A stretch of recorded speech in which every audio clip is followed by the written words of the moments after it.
5 seconds. Start. उपाध्यक्ष महोदय, budget पर जो चर्चा चल रही है उसमें भाग लेते हुए मैं भी अपने विचार सदन के सामने प्रस्तुत करना चाहता हूँ।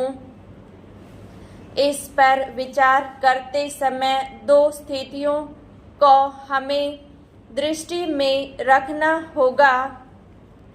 एक दृष्टि यह है कि किस स्थिति से हमारा देश गुजर रहा है, उसमें हमें क्या करना है, और दूसरी दृष्टि यह है कि भविष्य में देश को किस दिशा में ले जाना चाहते हैं। जब तक इन दोनों दृष्टिकोणों को सामने रखते हुए इस बजट को नहीं जांचेंगे, तब तक हम यह निर्णय नहीं कर पाएंगे कि यह जो बजट हमारे सामने रखा गया है वह देश की दृष्टि से उचित बजट है या नहीं। जब मैं इस समय की स्थिति को देखता हूँ तो मेरे सामने देश की संकटकालीन स्थिति आ जाती है। किस तरह से चीन और पाकिस्तान की तरफ से हमको खतरा है, किस तरह से वे देश पर हमला करना चाहते हैं और किस तरह से हमारी आपसी एकता को मिटाकर हमको लड़ाकर देश में देशद्रोह फैलाना चाहते हैं। इसके साथ ही साथ जब मैं पिछले बजट को सामने रखता हूँ तो मुझे यह कहना पड़ता है कि आज का बजट चाहे जिस स्थिति में भी रखा गया हो, बहुत सुंदर बजट है। एक ईमानदार कोशिश हमारे वित्त मंत्री महोदय ने इस बजट को तैयार करते समय की है, लेकिन एक राजनीतिज्ञ की दृष्टि से जब मैं देश के भविष्य की ओर देखता हूँ तो मुझे यह कहने में कोई संकोच नहीं होता है कि कोई विशेष समाधान इस बजट से नहीं निकलता। मैं जिस पार्टी से संबंध रखता हूँ उसका जो उद्देश्य है उसको सामने रखते हुए मैं यह कह सकता हूँ कि जो हमारे सामने आदर्श हैं वे सब आज ही पूरे नहीं हो सकते।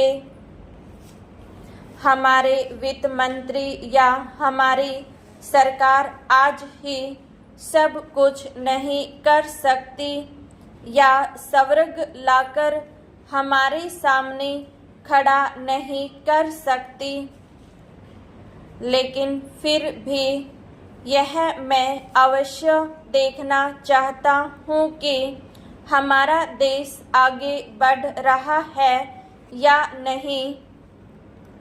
जिस दिशा में हम आगे नहीं बढ़ रहे हैं उसे देखकर मुझे निराशा अवश्य होती है। जो प्रस्ताव कांग्रेस अधिवेशन में पास हुआ उसके मूलभूत विचार में आपके सामने रखना चाहता हूँ। वहाँ हमने यह निश्चय किया था कि वर्तमान पंचवर्षीय योजना खत्म होने तक देश की जनता की जरूरत की चीज़ें पूरी कर दी जाएंगी। उपाध्यक्ष महोदय, उसमें हमने साफ साफ कहा था कि जो गरीब वर्ग है, जिसकी गरीबी के बारे में सभी जानते हैं, उसको देश की आमदनी का जो औसत है वह अवश्य ही मिल जाएगा और इस दिशा में हमारा प्रयत्न जारी रहे। हमारा जो बजट है उसको जब तक अपनी आर्थिक व्यवस्था या अपने विचारों के अनुसार नहीं आंकेंगे, तब तक उस ध्येय की पूर्ति नहीं हो सकती। यदि इस दृष्टि से अपने बजट को देखते हैं तो हम इसे न अधिक और न कम नंबर दे सकते हैं।